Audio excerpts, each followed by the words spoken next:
बिस्मिल्लाहिर्रहमानिर्रहीम। अस्सलाम वालेकुम। आज मैं आपको नरगिसी कोफ्ते बनाना सिखाऊंगी। तो नरगिसी कोफ्ते बनाने के लिए हमें चाहिए होगा कीमा आधा किलो, ताज़ा हरा धनिया क्वार्टर कप, एक अदद प्याज बारीक कटी हुई, 4 अदद हरी मिर्चें बारीक कटी हुई, अदरक लहसुन पिसा हुआ 1 टेबल स्पून, सुर्ख मिर्च पाउडर 1 टीस्पून, नमक 1 टीस्पून, अंडा 1 अदद, भुना हुआ बेसन 4 टेबल स्पून भरकर। और इसमें मैं एक मसाला पीस कर डालूंगी जिसमें है काला जीरा 1 टीस्पून, सफेद जीरा 1 टीस्पून, काली मिर्चें 12 अदद, 4 अदद लौंगे और सब्ज इलायची 4 अदद और एक बड़ी मोटी इलायची, आधा जायफल और आधी जावित्री का ब्लेड और पिसा हुआ नारियल 1 टेबल स्पून, खसखस 1 टेबल स्पून चाहिए होगी। और इसकी ग्रेवी बनाने के लिए पिसी हुई प्याज 2 अदद, टमाटर बड़े साइज के 2 अदद, इन्हें भी पीस कर रख लीजिएगा।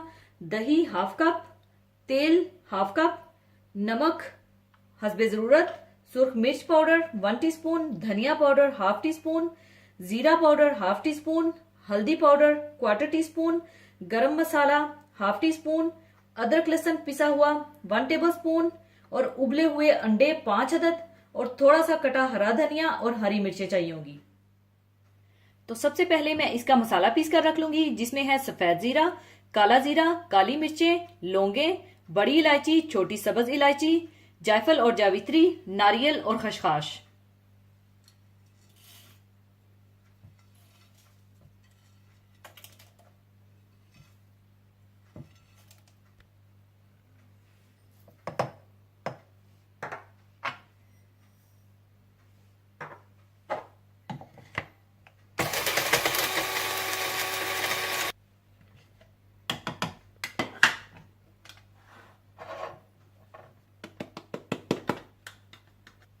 मसाला पीसने के बाद आप कीमे में यही मसाला और हरा धनिया, प्याज, हरी मिर्चें, अदरक लहसुन पिसा हुआ, सुर्ख मिर्च पाउडर, नमक, अंडा और भुना हुआ बेसन डालकर अच्छी तरह से पीस कर रख लीजिए।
कीमे में सारे मसाले डालकर पीसने के बाद आप कीमे को बॉयल अंडों के ऊपर हाथों पर पानी या तेल लगाकर कोट कर लीजिएगा। और याद रखिएगा कि जरूरी नहीं कि सिर्फ 5 अंडे ही चाहिए हो सकता है 7 या 8 अंडों पर भी कीमे की कोटिंग हो सकती है क्योंकि अंडों का साइज छोटा बड़ा भी हो सकता है।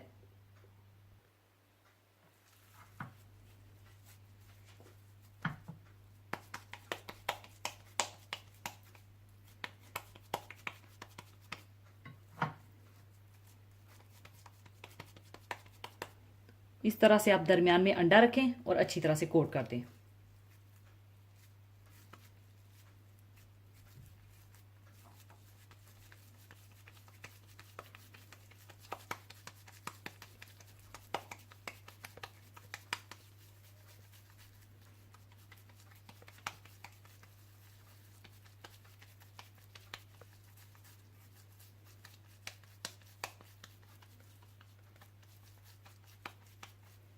और इसी तरह से आप सारे अंडों पर कोटिंग कर दीजिए।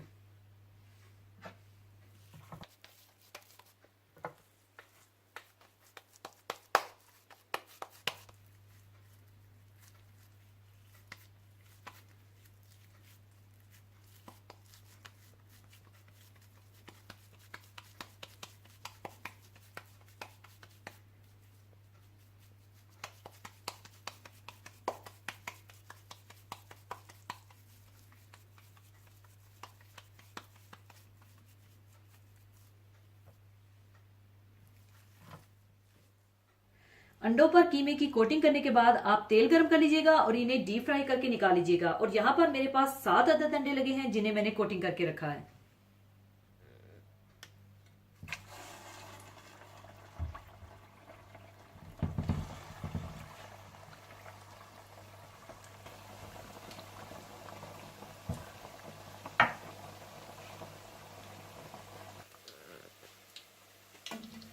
और इस तरह से आप फ्राई करके इन्हें निकाल लीजिएगा।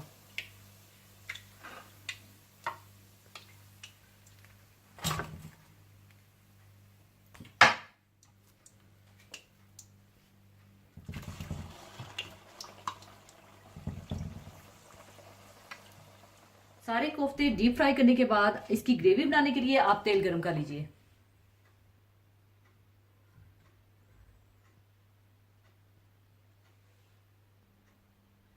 और इसमें आप पिसी हुई प्याज डालकर भून लीजिए।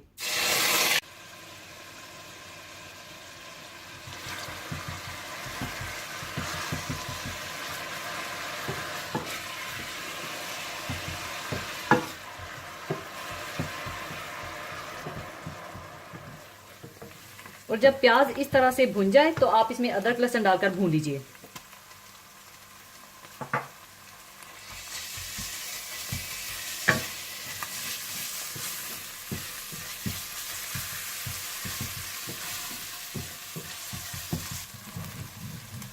और जब अदरक लहसुन भी भुन जाए तो आप इसमें पिसे हुए टमाटर डाल दें।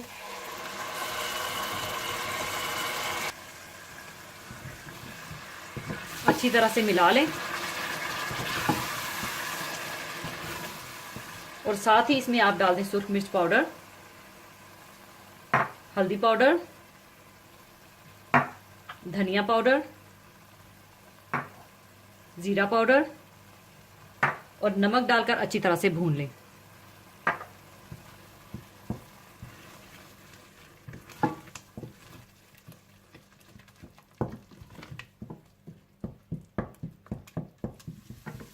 और जब मसाला अच्छी तरह से भुन जाए तो आप इसमें दही डालकर अच्छी तरह से भून लें।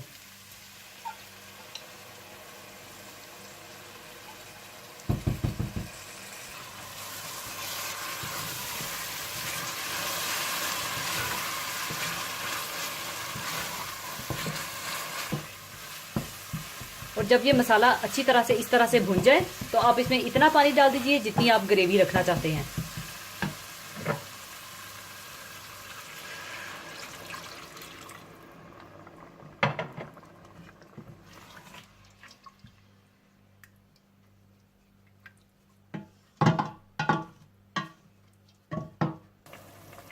और जब पानी में उबाल आ जाए तो आप इसमें नरगिसी कोफ्ते डाल दें।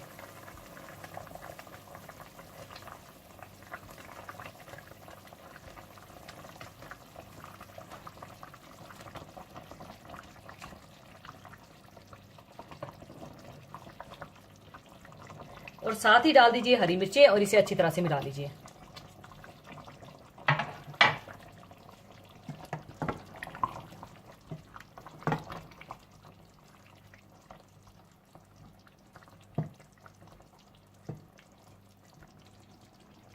अच्छी तरह मिलाने के बाद आप इसमें डाल दें हरा धनिया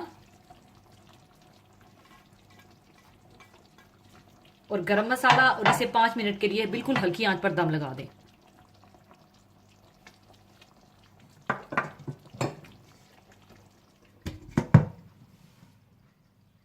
पांच मिनट बिल्कुल हल्की आंच पर दम देने के बाद नरगिसी कोफ्ते तैयार हैं। अब इन्हें मैं डिश आउट कर लूंगी।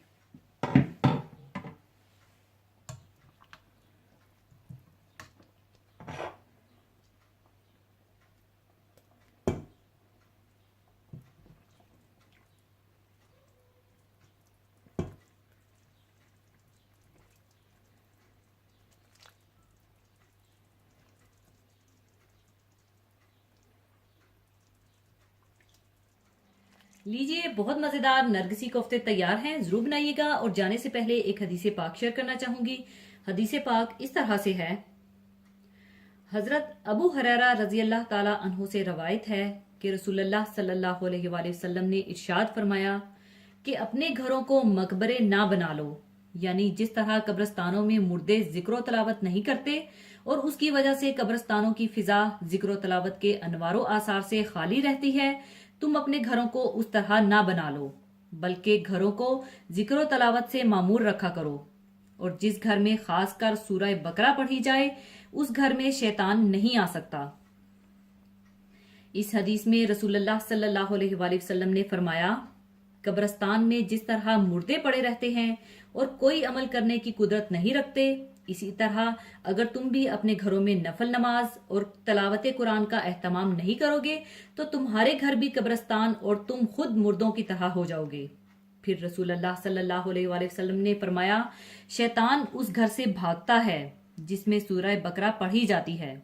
इसका मतलब यही है कि तलावत कुरान करीम खसूसन सूरह बकरा की तलावत ना सिर्फ ये कि घर में रहमत और बरकत के दरवाजे खुलने का बायस है, बल्कि इसका एक फायदा ये भी है कि ऐसा घर शैतान की नहूसत और उसके मकरो फरेब के साया से महफूज रहता है।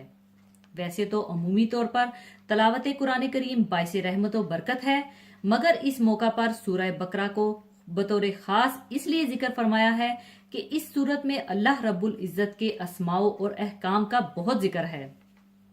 सूरह बकरा कुरान मजीद की सबसे बड़ी सूरत है और नजूल के एतबार से ये मदनी दौर की इब्तदाई सूरतों में से है।